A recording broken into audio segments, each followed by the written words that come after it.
So everyone, अब करना क्या है? Now अपने जगह पे खड़े हो जाइए प्लीज. I request everybody, अपनी जगह पे खड़े हो जाइए और एक सेकंड यार. I know जितने एक्साइटमेंट हमें यहाँ पे है उससे ज्यादा आपको है. तो नो. तो हमने करना क्या है, जैसे ही मैं सर का नाम अनाउंस करूंगा हम लोगों ने मोबाइल वेव करना है. एक बार करके दिखाइए सबके सब लोग. राइट. सो आप सबकी जोरदार तालियों के साथ और आपकी हूटिंग के साथ. अच्छा, हूटिंग करनी आती है? एक बार हूटिंग करके बताओ. नहीं यार, मजा नहीं आ रहा. एक बार जोरदार हूटिंग करके बताइए. So my dear friends, जोरदार तालियां बजा सको तो ठीक है, वरना जोरदार हूटिंग के साथ मैं आपसे रिक्वेस्ट करता हूं एक बार जोरदार तालियां hooting for none other than हम सबके favourite Vestige main director mister Gautam बाले.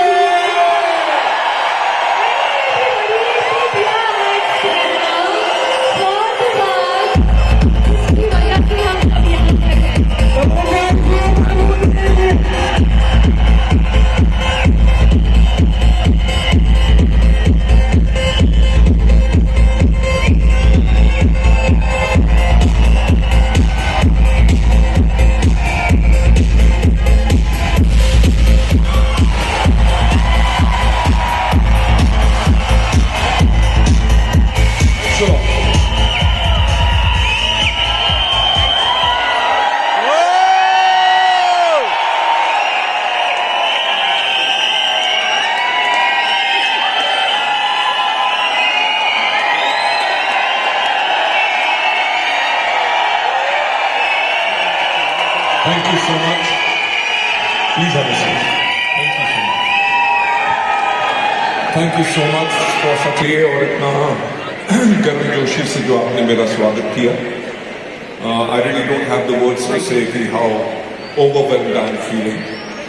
आपका ये इतना सारा ढेर सारा प्यार जो मेरे प्रति और इस परिवार वेस्टीज के प्रति है, उसके लिए मैं आपका तहे दिल से धन्यवाद करना चाहता हूं.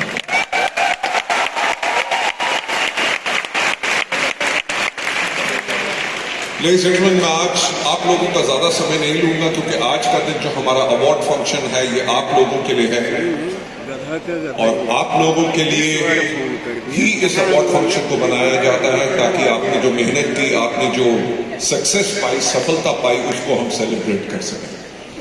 राइट. जब आदमी सफल होता है तो वो हमेशा अकेला होता है, पर उसकी सफलता का जब जश्न मनाया जाता है, जब अपने साथ हों और बहुत और लोग हों जो आपको जानते ना हो और वो तब भी आपकी सफलता पे तालियां बजाएं, तो उस दिन ना ही सिर्फ आप एक सफल व्यक्ति होते हैं बल्कि आप होते हैं एक इंस्पिरेशन उन बाकी हजारों लोगों के लिए जो सफल होना चाहते हैं. शायद उनको अपने ऊपर विश्वास ना हो बल्कि आपकी सफलता को देख के उनको अपने अंदर विश्वास आता है कि जहां पे वेस्टीज में इतने लोग सफल हो सकते हैं तो हम भी सफल हो सकते हैं.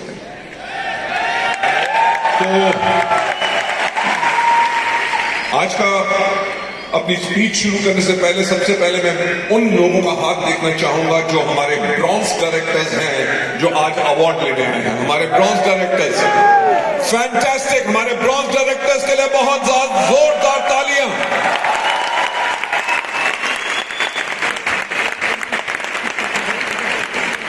मैं आप लोगों को एक बात बताना चाहूंगा कि वेस्टीज के अंदर सबसे मुश्किल लेवल ब्रॉन्ज डायरेक्टर का है. क्यों? क्योंकि ब्रॉन्ज डायरेक्टर वो व्यक्ति होता है जो पहली बार इस बिजनेस में आता है, लोगों की ना सुनता है, असफलता को झेलता है, सिस्टम को समझता है, अपलाइन के साथ कोऑर्डिनेशन बनाता है, हर एक चीज की मुसीबत से उठ के वो ब्रॉन्ज डायरेक्टर बनता है. और मैं आपको बताना चाहूंगा कि अगर 2 लाख लोग महीने में ज्वाइन करते हैं तो लगभग 22,000 लोग सिर्फ ब्रॉन्ज डायरेक्टर बनते हैं. क्यों? बाकी 1,80,000 लोग कहां जाते हैं? बाकी 1,80,000 लोग हार मान लेते हैं क्योंकि उनके अंदर इतनी हिम्मत नहीं होती सीखने के लिए कि वो बॉक्स डायरेक्टर के लेवल पे पहुंचे। आप मानोगे नहीं कि इस इंडस्ट्री में मैं पिछले 28 साल से हूं और मैंने एक बात देखी है कि जब व्यक्ति ब्रॉन्ज डायरेक्टर बन जाता है, वो काम सीख जाता है, उसके लिए बाकी के लेवल जो है वो हमेशा के लिए आसान हो जाता है। Right? So bronze directors are the most crucial fact and मैं ब्रॉन्ज और हमारे बाकी लेवल्स के जितने नए अचीवर्स हैं उन सबको अपने दिल से बहुत ज्यादा मुबारकबाद देना चाहता हूं और यही कहना चाहूंगा कि जो आपने सफलता हासिल की है वो सिर्फ आपने अपनी मेहनत के करके और अपने इरादे के करके की। ये इरादा जो आज आपने रखा है सफल होने का, उसको कभी छूटने मत देना, अपने उस सपने को टूटने मत देना।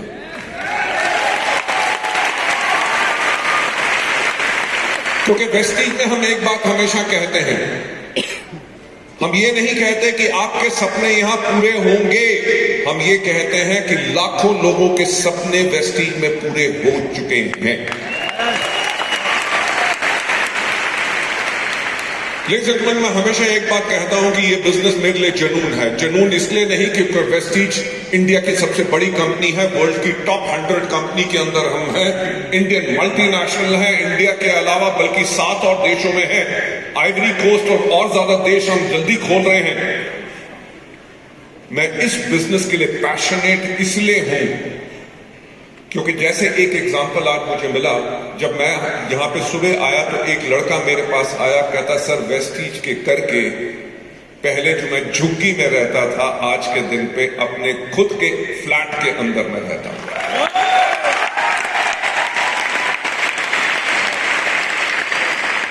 क्योंकि उस समय भीड़ बहुत थी, मैं उसका नाम नहीं पूछ सका, फटाफट उसने फोटो खिंचवाई और चला गया। लेकिन सेगमेंट वो तो चला गया, बल्कि मेरी आंखें उसको ढूंढती रही कि एक और हीरा वेस्टीज के अंदर जिसने वेस्टीज के करके अपनी और अपने आने वाली पुश्तों की जिंदगी बदल दी।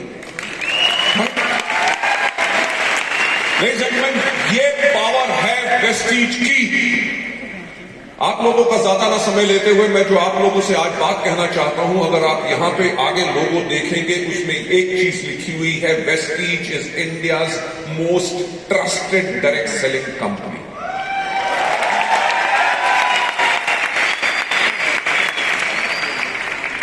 मैं अभी बॉम्बे गया हुआ था एक ट्रेनिंग प्रोग्राम के लिए, वहां पर मैंने लोगों से इस चीज के ऊपर ही बात की। मैंने लोगों से यह कहा कि लोग सरकारी नौकरी क्यों ढूंढते हैं, किसी भी अच्छी कंपनी, बड़ी मल्टीनेशनल कंपनी के अंदर नौकरी क्यों ढूंढते हैं? क्योंकि उसके अंदर उनको स्टेबिलिटी होती है। डायरेक्ट सेलिंग का जो रिकॉर्ड रहा है, डायरेक्ट सेलिंग का रिकॉर्ड यही रहा है, ना ही सिर्फ इंडिया में बल्कि दुनिया भर में, कि हजारों कंपनियां खुलती हैं और हजारों कंपनियां बंद हो जाती हैं। क्योंकि मुझे 28 साल का तजुर्बा इस इंडस्ट्री के अंदर है, तो मैंने इस चीज के ऊपर चिंतन करने की कोशिश की कि क्या कारण है कि कंपनियां खुलती हैं, अच्छे अच्छे मार्केटिंग प्लान लाती हैं, सब कुछ करती हैं, फिर भी बंद क्यों हो जाती हैं। तो मुझे 1996 का ख्याल आया, जब मैं इस इंडस्ट्री में पहली बारी आया था। जब मैं इस इंडस्ट्री में पहली बारी आया था, इस इंडस्ट्री के बारे में मुझे कुछ नहीं पता था। तो मैंने एक किताब अमेरिका से मंगवा पढ़ी जिसका नाम था एनसाइक्लोपीडिया ऑफ नेटवर्क मार्केटिंग, और वो किताब लिखी थी रैंडी गेज ने। रैंडी गेज दुनिया के बहुत बड़े नेटवर्कर हैं। उन्होंने जो वो किताब लिखी थी, जब मैंने उसको खोल के पढ़ा तो उसके अंदर सबसे पहला जो चैप्टर था, वो चैप्टर था सिलेक्टिंग द राइट कंपनी, कि सही कंपनी का चुनाव कैसे करना है। जब मैंने उसका चैप्टर को खोल के पढ़ना शुरू किया, उन्होंने सबसे पहले कहा कि किसी भी कंपनी को जब आपने चुनना है, जिसके साथ आपने काम करना है, सबसे पहले उस कंपनी की मैनेजमेंट को देखो। आप मानोगे नहीं, मुझे उस दिन आज से 28 साल पहले वो बात समझ नहीं आई। मैंने कहा कंपनी की मैनेजमेंट को क्यों देखना, अच्छा मार्केटिंग प्लान होना चाहिए, अच्छा प्रोडक्ट होना चाहिए, कंपनी आपको प्रोडक्ट देगी, आप अपनी टीम बनाओगे, प्रोडक्ट टीम में बिकेंगे, आपका कमीशन आपको आएगा, कंपनी की मैनेजमेंट को क्यों देखना। लेडीज एंड जेंटलमैन, इन 28 सालों के अंदर इस चीज के ऊपर पूर्ण विश्वास हो गया कल की अगर कंपनी की मैनेजमेंट अच्छी है, जिसको नेटवर्क मार्केटिंग के बारे में ज्ञान है और जो भविष्य के बारे में देख सकती है, उसी कंपनी के अंदर आपका भविष्य बिल्कुल सुरक्षित है।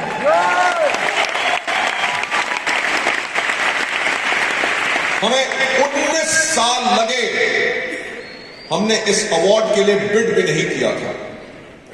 टीआरए एक इंडिपेंडेंट एजेंसी है जो हर साल 2500 से ज्यादा लोगों को, जो नेटवर्क मार्केटिंग में हो या ना हो, पूरे हिंदुस्तान में ना ही सिर्फ डायरेक्ट सेलिंग के बारे में बल्कि अलग प्रोडक्ट्स के बारे में, अलग अलग इंडस्ट्रीज के बारे में सर्वे करती है। और हम खुद हैरान थे जब लास्ट ईयर उनका हमें ईमेल आया, उन्होंने कहा कि हमारा जो सर्वे हमने इस साल किया है उसके अंदर Vestige is India's most trusted direct selling company.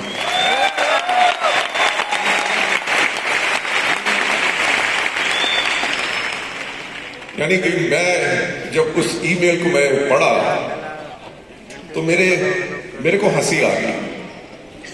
मैंने कहा ये चीज तो सिर्फ वेस्टीज के डिस्ट्रीब्यूटर्स जानते थे कि वेस्टीज ट्रस्टेड कंपनी है, अब दुनिया भी जान गई कि वेस्टीज ट्रस्टेड कंपनी है।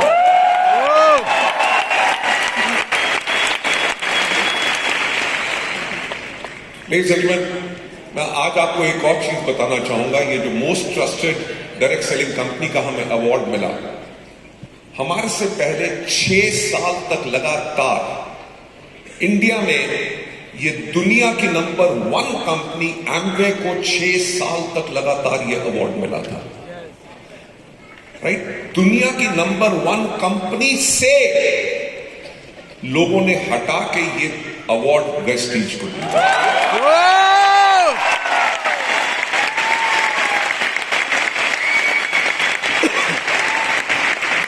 मैं वही आपसे कहना चाहूंगा कि उन 19 सालों में ये 1 महीने की बात नहीं है, 1 साल की बात नहीं है, 19 साल के अंदर हमने अपने आप को प्रूव किया है। 19 साल के अंदर अपने आप को प्रूव करके ना ही सिर्फ पे आउट के टाइम के बारे में, अपने प्रोडक्ट्स के बारे में, सर्विसेज के बारे में, हर एक चीज के अंदर वेस्टीज ने और वेस्टीज के लीडर्स ने साथ मिलकर जद्दोजहद की, अपने आप को प्रूव किया। एक छोटी सी कंपनी जो 2004 में खड़ी हुई थी, आज के दिन पे दुनिया की टॉप 30 कंपनीज के अंदर है और इंडिया में number 1 Indian direct selling company है।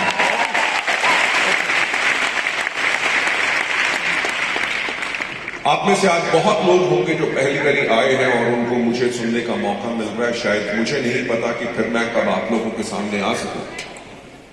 आप लोगों ने वेस्टीज का चुनाव किया और आज आप यहां पे आए, उसके लिए मैं आपका बहुत धन्यवाद बोलना चाहता हूं।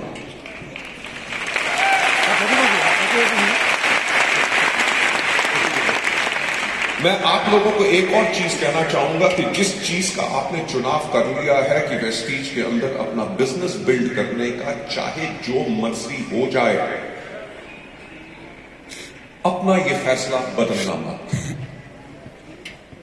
क्योंकि अगर आपने फैसला बदला तो शायद आपकी जिंदगी नहीं बदलेगी और वेस्टीज आपकी जिंदगी बदल सकती है, क्योंकि आप वेस्टीज की जिंदगी नहीं बदल सकते, क्योंकि वेस्टीज की जिंदगी बन चुकी है।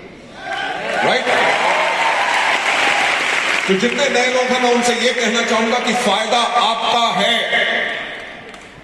अगर 19 साल में हमें इंडिया मोस्ट ट्रस्टेड ब्रांड का अवार्ड मिला है, वो ब्रांड इसलिए हमें अवार्ड सिर्फ ये नहीं मिला कि हमारा टर्नओवर बड़ा था। मैं आप लोगों को एक बात बताना चाहूंगा कि जो इंसाइक्लोपीडिया और नेटवर्क मार्केटिंग के अंदर मैंने पढ़ा था कि कंपनी की मैनेजमेंट को देखो, यस, कंपनी की मैनेजमेंट वो है जो हमेशा आपके भविष्य के बारे में सोचती है। बाकी कंपनीज के अंदर क्या हो, मैनेजमेंट की सोच कब बदल जाए, क्या डिसीजन उनके गलत हो जाए, जिसके करके अगर कंपनी ऊपर भी जा रही होती है।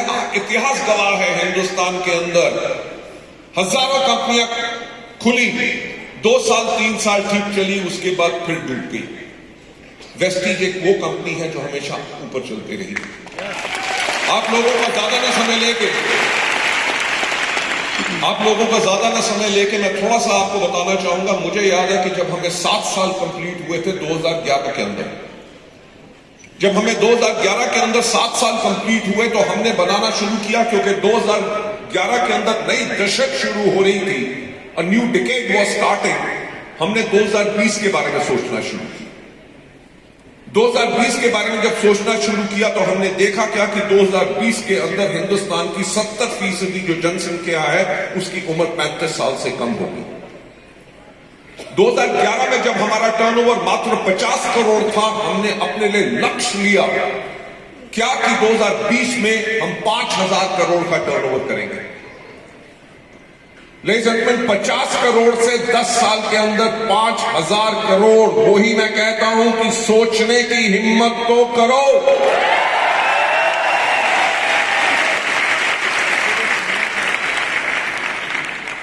तो लेडीज जेंटलमैन, 10 साल के अंदर दुनिया बदल जाती है।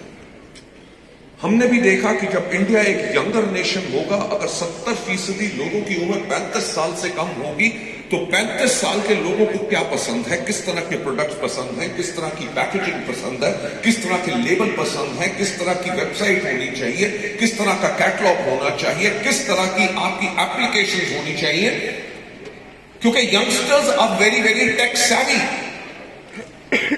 हमने 2011 के अंदर अपने आप को बदलना शुरू किया। प्रोडक्ट्स के ऊपर यंगर फेसेस डालने शुरू किए। लड़के और लड़कियों को अपने हेल्थ केयर के इंटायर प्रोग्राम, अपनी पिच को चेंज किया कि prevention is better than cure, कि अगर लोग इन प्रोडक्ट्स को लेते रहेंगे तो उसके अंदर बहुत कम चांसेस हो जाएंगे उनके बीमार पड़ने के लिए, क्योंकि अगर स्वस्थ रहेंगे तभी आगे जिंदगी स्वस्थ जी सकेंगे। हमने बढ़ना शुरू किया लगातार। हमने क्या किया, हमने लॉन्च किया अपना ट्रू मैन। हमने अपनी पहली मोबाइल एप्लीकेशन, हम पहली कंपनी थे जिसने मोबाइल ऐप लॉन्च किया था। किसी और कंपनी के पास मोबाइल ऐप इंडिया में था ही नहीं। हमने अपने लिए ट्रू मैन लॉन्च किया, हमने स्किन फॉर्मूला 9 लॉन्च किया, मिस्ट्रल ऑफ मिलान लॉन्च किया, यूथ आइकॉन प्रोग्राम्स करने शुरू किए, वुमेन एम्पावरमेंट प्रोग्राम्स करने शुरू किए। जब हम इसको कर रहे थे 2011 के अंदर एक बहुत बेहतरीन काम हुआ हमारे देश के लिए, जब हमारे माननीय प्रधानमंत्री जी आए और उन्होंने कहा 2014 के अंदर मेक इन इंडिया।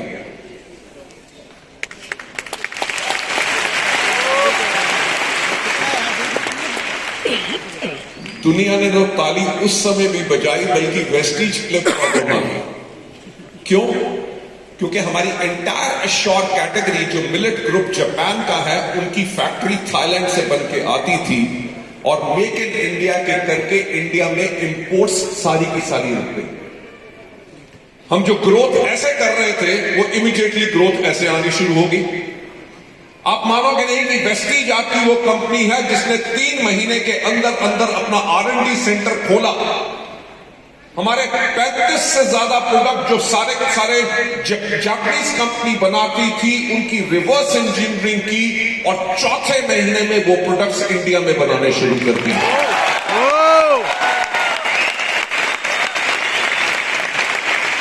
आप मानेंगे नहीं कि किसी भी कंपनी की मैनेजमेंट क्यों स्ट्रांग होनी चाहिए। मुझे याद है कि 2014 के अंदर कितनी विदेशी कंपनियां थी जो बाहर से अपना सामान मंगवा के इंडिया में बेचा करती थी। जब इंडिया में उसकी इंपोर्ट में उनको मुश्किल पड़ गई, वो इंडिया से वापस चली गई। वेस्टीज क्योंकि एक वो कंपनी है जो किसी भी मुश्किल के करके आगे घुटने नहीं देखती, हमने फिर भी अपनी ग्रोथ की। 2014 से हम निकले 2016 के अंदर आ गई नोटबंदी। हाँ या ना? यस। हुआ क्या, जो बिजनेस ऐसे जा रहा था वो फिर रुक गया। 1 साल लगा, 2017 तक 1 साल हमने फिर लगाया, फिर हम ग्रोथ पे आए और 2018 के अंदर आ गया GST। यार मैं वही तो कहता हूं, सोचने की हिम्मत तो करो। अगर वेस्टीज आज इंडिया की most trusted direct selling brand है, किसी और कारण से नहीं है, वो इसी कारण से है क्योंकि हमारी लीडरशिप और हमारी management, we have an attitude which is a never say die. हमारी सोच हमेशा ये रहती है कि इस दुनिया में इतनी बड़ी मुसीबत कोई नहीं आ सकेगी जिसका सामना हम नहीं कर सकेंगे।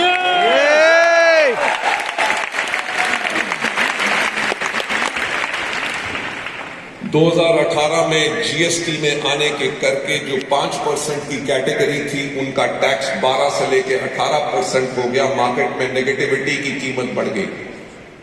हम उससे भी बाहर निकले, ग्रो करने शुरू हो गए। और 2020 में कौन आया?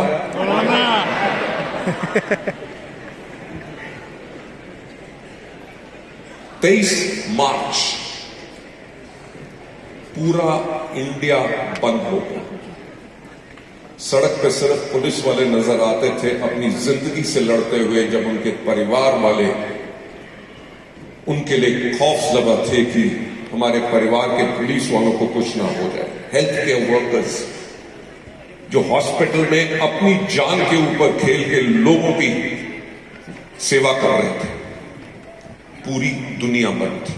बस बंद थी, ट्रेन बंद थी, एरोप्लेन्स बंद थे, दुकानें बंद थी, सब कुछ बंद था।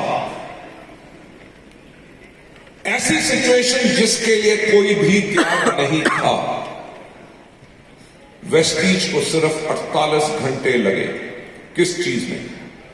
क्योंकि कोविड से पहले हर महीने 2000 से ज्यादा हमारी मीटिंग्स हर महीने होती थी। 2500 से ज्यादा हमारे सेंटर्स खुले हुए थे। लोग प्रोडक्ट लेते थे। और कोविड का टाइम, पैंडेमिक, जहां पे लोगों को पता चला कि इम्यूनिटी स्ट्रांग क्यों करनी है और हमारे प्रोडक्ट्स हैं इम्यूनिटी बूस्टर्स। और वो समय था कि अगर लोगों को वो प्रोडक्ट ना मिले तो अपनी जीवन की वो कैसे सुरक्षा करेंगे। हमने 48 घंटे के अंदर अंदर अपनी जूम मीटिंग शुरू कर दी। स्पेशल कर्फ्यू पासेस लिए, अपने डीएलसीपी खुलवाए, अपने ऑफिस खुलवाए।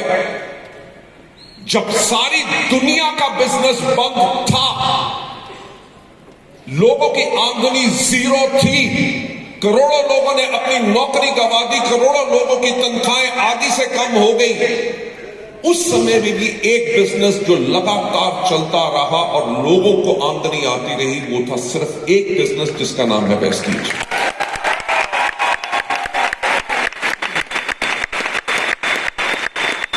जितने आज हमारे नए फ्रेंड्स आए हैं और जो लोग आज मुझे पहली बार सुन रहे हैं, मैं उनसे यही कहना चाहूंगा, ये एग्जाम्पल्स को याद रखना कि लगातार हर 2 साल के बाद कोई ना कोई विपदा आती रही, बल्कि ये वेस्टीज जो कंपनी है कभी नहीं बंद हुई। सबसे बड़ा हमारे पास संकट क्या था कि 23 मार्च को लॉकडाउन लगा था और 10 अप्रैल को हमारा पे आउट था। वेस्टीज ने अपने इतिहास में कभी अपना पे आउट डिले नहीं किया। सब बैंक बंद थे, सब बैंक बंद थे। हमारे 600 से ज्यादा एम्प्लॉइज ऑफिस में नहीं आ सक रहे थे। वेस्टीज के पूरे परिवार ने मिलकर एक एक एम्प्लॉय के घर पे कंप्यूटर भेजे, उनके घर में अगर वाईफाई नहीं था वाईफाई लगवाए। पूरी वेस्टीज की कंपनी की 600 से ज्यादा लोग दिन रात इसीलिए काम कर रहे थे कि जो करोड़ों हमारे वेस्टीजियंस हैं, हम उनको पूरी सेवा दे सकें, बेशक पूरी दुनिया बंद।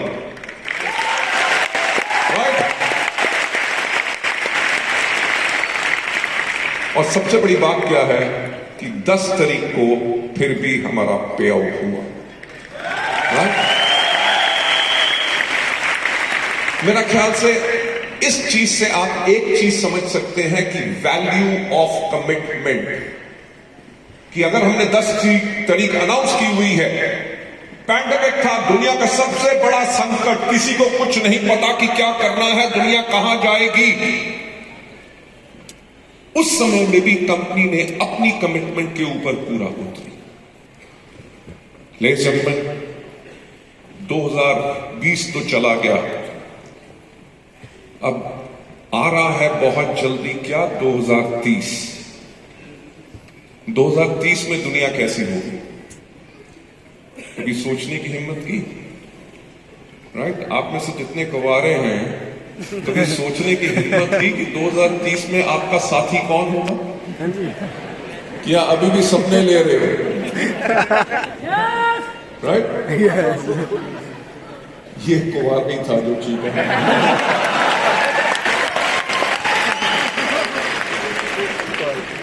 देखो ऐसा है, किसी शादीशुदा की आवाज नहीं आई, क्योंकि उसको पता है मेरी तो जिंदगी लिखी गई है, आपका कुछ नहीं होगा।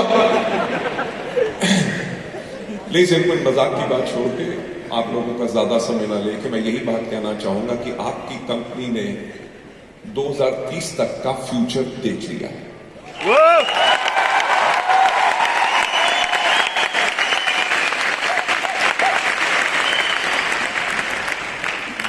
You know, 2030 का फ्यूचर क्या होगा? 2030 में क्या होगा? मेरे को बुलाने के लिए आप लोगों ने अपने मोबाइल फोन की टॉर्चेस को जलाया, हाँ या ना? यानी कि हर एक के पास मोबाइल फोन है।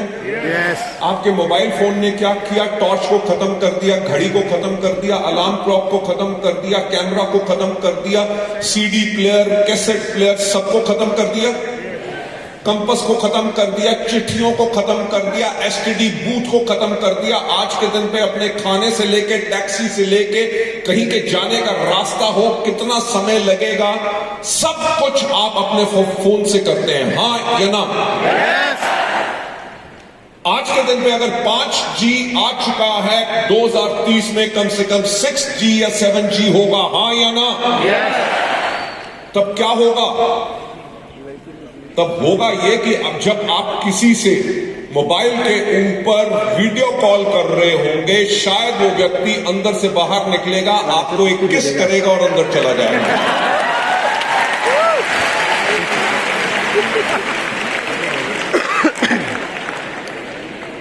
मेरे को पता होता है कि किस के नाम पे लोग खुश जरूर होंगे, पर इतना खुश होने की जरूरत नहीं। हो सकता है अंदर से बाहर निकले, थप्पड़ मारे और अंदर चला जाए। नहीं, मेरे कहने का मतलब सिर्फ ये है कि your life is going to be more digital. आपकी डिपेंडेंसी आपके फोन के ऊपर ज्यादा होगी। अगर आप अपने फोन को और ज्यादा इस्तेमाल करेंगे तो हम आपके फोन को कैसे वो इंस्ट्रूमेंट बना सकते हैं जिसके करके आपको अपना बिजनेस करना और आसान हो। आपका social media, Facebook, WhatsApp, Instagram, LinkedIn, Twitter, कुछ भी हो, आपकी वो कॉन्टैक्ट लिस्ट को हम कैसे यूज कर सकते हैं आपको गाइड करने के लिए कि कौन से आपके कस्टमर बनेंगे, कौन से आपके प्रोस्पेक्ट्स बनेंगे, कौन से आपके लोग हैं जो अभी आपके पर्सनल केयर के प्रोडक्ट्स खरीद रहे हैं, कौन से हेल्थ केयर के प्रोडक्ट्स खरीद रहे हैं, कितने कंसिस्टेंसी कर रहे हैं, कितनों ने पिछले 3 महीने से ये प्रोडक्ट नहीं खरीदा। हम आपको कैसे इंफॉर्मेशन दे सकते हैं कि ताकि आप एक क्लिक से बटन प्रेस करें और आपके कम से कम 500 से ज्यादा प्रोस्पेक्ट्स के पास वो सिंपल एक मैसेज चला जाए जिसके ऊपर जब आपके प्रोस्पेक्ट या कस्टमर्स क्लिक करें तो इमीडिएटली ऑर्डर खुले कि उन्होंने पहले क्या ऑर्डर किया था, अब क्या ऑर्डर करना चाहते हैं, वो ऑर्डर क्लिक करें, वो ऑर्डर आए सीधा कंपनी के वेयरहाउस में, कंपनी का वेयरहाउस उसको पैक करके आपके कस्टमर को डिलीवर करवाए और उसका पीवी सीधा आपके अकाउंट में आए।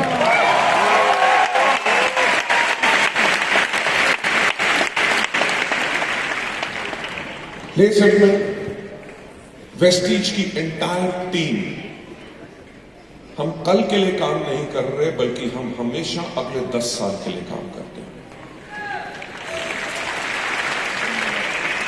Number 1, the entire world is going to be digital. तो वेस्टीज का बिजनेस आप लोगों के लिए करना कि कैसे आप अपने रील्स बना के अपने प्रोडक्ट को प्रमोट कर सकते हैं, अपने टीम को कैसे प्रमोट कर सकते हैं, अपने बिजनेस को कैसे प्रमोट कर सकते हैं, आपके कितने फॉलोअर्स ने उसको देखा, कितनों ने कितनी देर देखा, कितनों ने हेल्थ केयर को पसंद किया, कितनों ने पर्सनल केयर को पसंद किया, ताकि आप उनको कर सके कॉन्टैक्ट कर सके।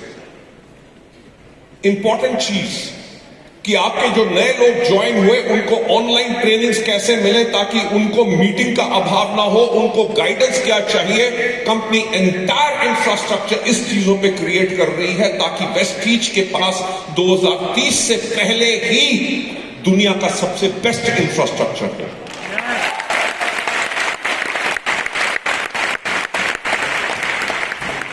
और सबसे इंपॉर्टेंट चीज, 2030 के अंदर सबसे ज्यादा चीजें क्या बिकेंगी। मुझे याद है कोविड से पहले लोगों को इम्यूनिटी के बारे में समझाना पड़ता था। लोग डरते थे कहीं ऐसा तो नहीं होगा कि कैप्सूल अंदर जाएगा और प्राण बाहर आएगा। आज के दिन पे लोगों को इम्यूनिटी की बताने की जरूरत नहीं है। आप जिस भी शहर से आए हैं, जिस भी लोकेलिटी में रहते हैं, एक नजर उठा के देखिए कि वहां पे कितने जिम हैं। जिम में लोग क्यों जाते हैं और कौन लोग जाते हैं? जिम में ज्यादातर यंगस्टर्स जाते हैं। क्यों जाते हैं? क्योंकि वो अपने आप को फिट फॉर लाइफ रखना चाहते हैं, क्योंकि उनको पता है कि अगर हम फिट रखेंगे और हेल्थ कॉन्शियस है, हम आगे चल के बीमार ना पड़े। हाँ या ना? हाँ या ना? आपके शहर में जितने हॉस्पिटल हैं, मुझे बताओ आज के 5 साल के बाद वो बंद हो जाएंगे? हाँ या ना? ना, और खुलेंगे। क्यों? क्योंकि लोग और बीमार पड़ेंगे। जब लोग हेल्दी रहना चाहते हैं, लोग बीमार भी पड़ रहे हैं, उनका इलाज भी हो रहा है। हम किस बिजनेस में हैं? हम हेल्थ के बिजनेस में हैं, जो आगे आने वाले समय में और बड़ा होगा।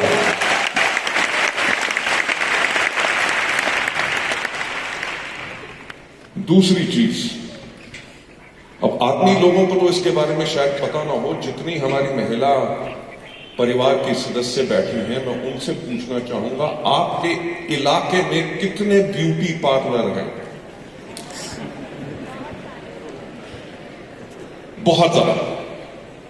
और आप लोग ब्यूटी पार्लर क्यों जाती हैं? आदमी लोग बोलेंगे पैसे खर्चने के लिए। नो, मैं हमेशा ये कहता हूं, लोग जिम क्यों जाते हैं? when they go to the gym, उनका सेल्फ कॉन्फिडेंस बढ़ता है। उनका सेल्फ कॉन्फिडेंस बढ़ता है, वो जिंदगी में और बेटर होते हैं। जब लेडीज अपना ब्यूटी पार्लर जाती हैं, अपने आप को ग्रूम करती हैं, दे फील मोर कॉन्फिडेंट। और हम लोग हेल्थ एंड ब्यूटी दोनों के बिजनेस में, राइट? और इन्हीं बिजनेस स्ट्रैटेजीज के करके जिस चीज के ऊपर हम काम कर रहे हैं, मैं आप लोगों को एक वायदा करना चाहूंगा। आज जो आगे लिखा हुआ है ना कि India's most trusted direct selling company, 2030 में लिखा होगा world's most trusted direct selling company. Right, but thank you. With that, I would like to say thanks a lot. Thank you so much. आज का दिन आपका है। जिन लोगों ने अवार्ड जिनको मिला है, हम आप लोगों को सम्मानित करना चाहते हैं, क्योंकि आप अपने लिए एक बने हैं, एक एग्जाम्पल, ना ही सिर्फ अपने परिवार में, अपनी टीम के अंदर, और जितने आज हमारे नए लोग हैं जिनके पास वो एस्पिरेशन है सफल होने की, और जितने आज नए लोग हैं जिनको अवार्ड नहीं मिल रहा, मैं एक बात कहूंगा कि ध्यान से देखिएगा, अगले अवार्ड फंक्शन में आप इस स्टेज पे हैं। So thanks a lot. God bless you all and wish you well. Thank you so much. Thanks a lot.